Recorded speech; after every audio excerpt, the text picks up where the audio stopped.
Welcome to our step-by-step guide to making sensory bags with your children. This is a great activity to get your kids involved with making something with you.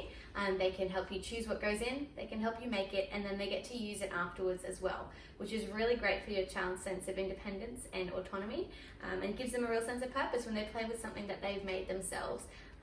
It's really, really encouraging to them and their little souls. So we're going to be doing that today. The resources that you use will be entirely up to you and your family and what you would like to put in them. Generally, it's nice to have a theme to your little sensory bag. It adds to the whole experience.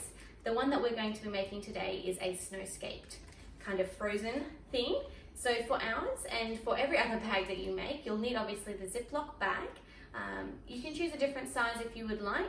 Smaller ones tend to be really good for portability, things like that. You don't have to use as much of your resources to do it. You still get the experience in it. So I've just chosen small little bags like this.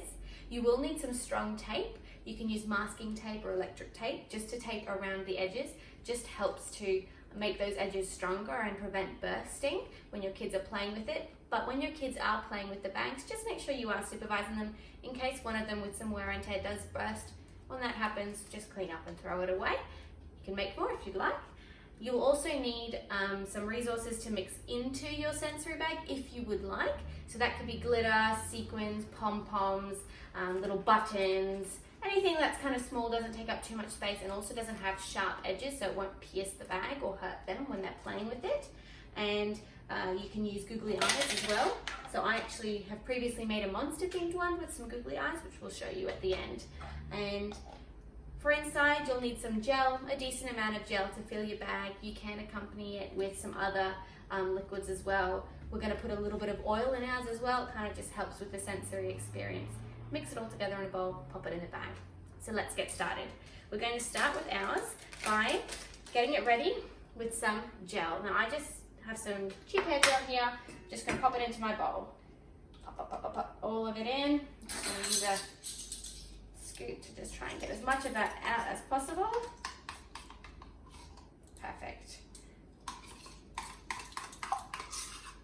Now you can add food coloring as a dye to your sensory bags. Now I am going to actually leave this bag a clear bag, so I'm not going to be adding a food coloring to this bag, simply because I would like to give it an icy kind of feel by it being clear.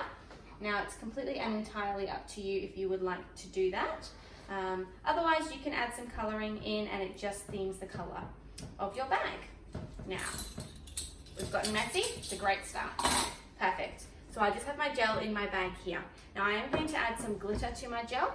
I'm going to add some blue glitter as well. And a little bit of silver glitter, because I feel like both of those kind of embody the frostiness of a frozen snowscape. Perfect. I've also got some sequins here. I'm gonna just choose some silver and blue ones. Pop them in there. A couple more blue ones. Perfect. I do also have some pom poms here that I'm going to use as well. Oh, gotten everything stuck. Okay. I might choose a white, a little blue one, maybe one more white and one more blue one. That should be enough for my little bags. My bags aren't awfully large, so I don't want to put too much in there for fear of bursting it. And you can put oil in yours. Previously I've used olive oil because the color schemes for my bags were okay with the yellow tone, but I'm actually going to put a baby oil dose in this one because it is clear, so it's not going to affect the color of the gel. But you can use any oil. I'm just going to put a little bit in there. And then I'm going to add a little bit more just before I seal the bag. So I'm going to mix that up. Don't want to get my fingers too messy. Mix it all up here, just as a start. But when they play with it, it is going to get more mixed in the bags. So you don't have to worry too much about mixing it up too much. But it is just nice to get it pre-mixed up. So we're just going to scoop those into our bags. One scoop. 2 scoop, and my final scoop here. Great. Now once it's in your bag, you can get an idea of how it's going to look. If you feel like you haven't got enough glitter or enough sequins or whatever else you've decided to pop in your bag, just go ahead and add it now. And you can complete that snowscape look just before you seal the bag off. Once it's sealed, there's no opening it again to add things. So it's best to get an idea of what it looks like before you completely seal it off. All right, now I've got everything there and I have my hands sufficiently dirty for a fun sensory experience. All right, now I'm going to ziplock it up. Now when you ziplock it up, you do want to make sure that you've pushed as much of the air out of the bag as possible before you seal it, just so that there's no trapped air so it doesn't pop when you're playing with it. So the best way to do that is to pop it down on your table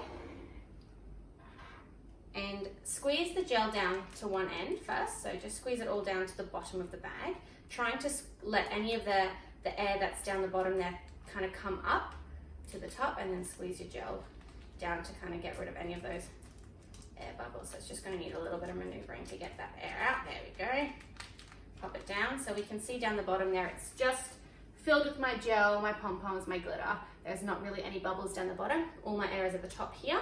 So then I'm going to lay it down, start sealing from one end, and then leave a little corner that's not sealed just up the top here. I have some gel blocking the way, so let's just push that out.